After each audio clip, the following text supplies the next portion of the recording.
Good morning po. Tayo po'y mag-aral ng salita ng Diyos sa Book of Colossians, chapter 1, verses 9 hanggang 12.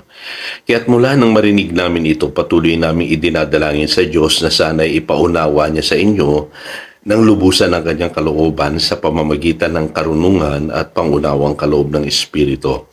Sa gayon makakapamuhay na kayo ng karapat-dapat at kalugod-lugod sa Panginoon. Sasagana sa lahat ng uri ng mabubuting gawa at lalawak ang inyong pagkakilala sa Diyos. Idinadalangin din naming patatagin niya kayo sa tulong ng kanyang dakilang kapangyarihan upang inyong matiis na masaya at may pagtsatsaga ang lahat ng bagay. Lagi kayong magpasalamat sa Ama sapagkat minarapat niyang makabahagi kayo sa mga pangako ng Diyos para sa mga hinirang na nasa liwanag.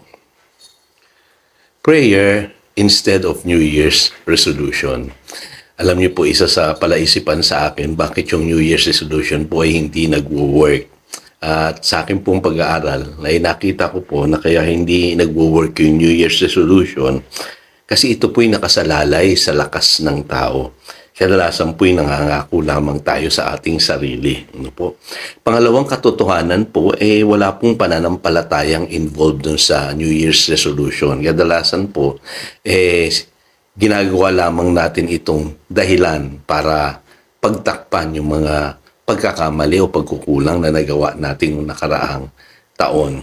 So, ano bang nagagawa naman ng panalangin? Ang panalangin po kasi ay nagpapakilala na ang Diyos lamang po ang maaring tumulong sa atin. Ika nga po, kailangan natin yung supernatural intervention. At ang sabi ng James chapter 5, verse 16, the prayer of a righteous man availeth much. Kaya kapag nananalangin po tayo, kahit po yung panalangin natin imposible, yan po yung pinakikinggan ng Diyos. Ano po? Pangalawang bagay po ay yung panalangin po, meron po yung pananampalatayang involved. Ano po? At alam naman po natin, tatanggap lamang tayo mula sa Diyos kung tayo po ay may pananampalataya.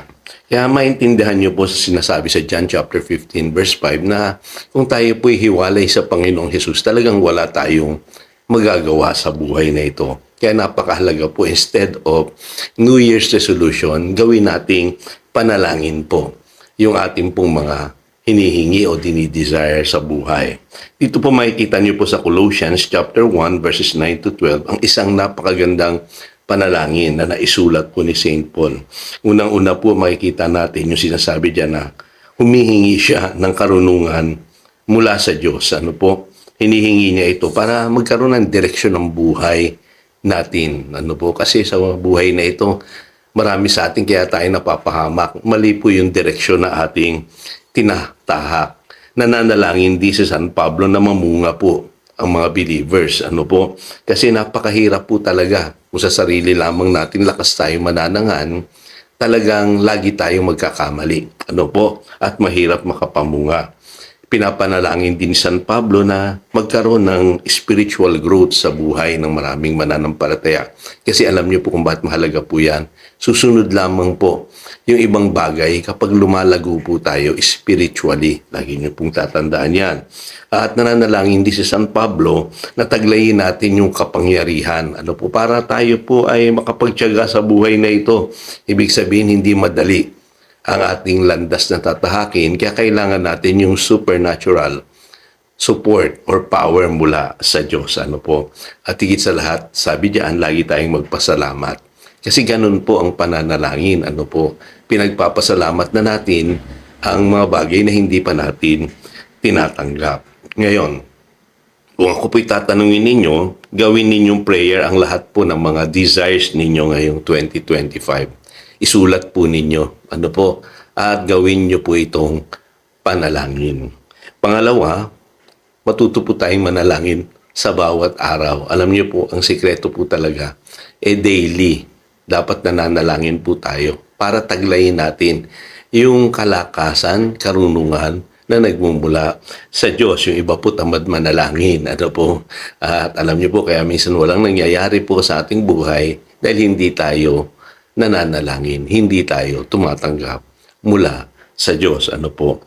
Ngayon, i-develop din po din natin yung dependence natin sa Diyos. Ano po? Kung tayo natatakot, nababalisa, nagwo-worry, ay sa halip na tayo po ay matakot, mabalisa, mag-worry, manalangin po tayo. Lagi tayong humingi sa Diyos ng kalakasan para mapagtagumpayan natin yung mga bagay na kinatatakutan natin. Don't do anything without prayer. Bago mo gawin ang isang bagay, manalangin ka muna. Yan po ang pinakamahalagang sikreto na natutunan ko po sa lahat ng aking pong ginagawa. Dapat po mananalangin po muna tayo. So tayo po'y manalangin. Dakilang Diyos, salamat po at pinapaalalahanan mo kaming manalangin at higit itong mabisa kaysa sa New Year's resolution.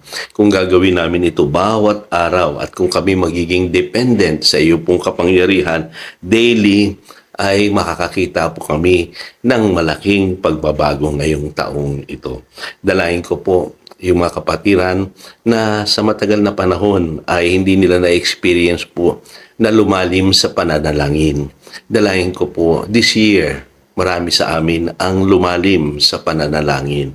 Matutong mag-depend sa iyo, Panginoon, sa lahat ng pagkakataon ng aming buhay. Tunay nga, Panginoon, wala kaming magagawa kung kami ay hiwalay sa iyo, Panginoong Jesus. At salamat din sa paalala mo sa amin na ang panalangin ng taong matuwid ay makapangyarihan. Salamat, Panginoon. Yan pong aming panalangin in Jesus' name. Amen and Amen. So again, ito si Pastor Jojo nagpapaalala upang daluyan tayo ng pagpapala, manatili tayo sa kanyang salita. Good morning.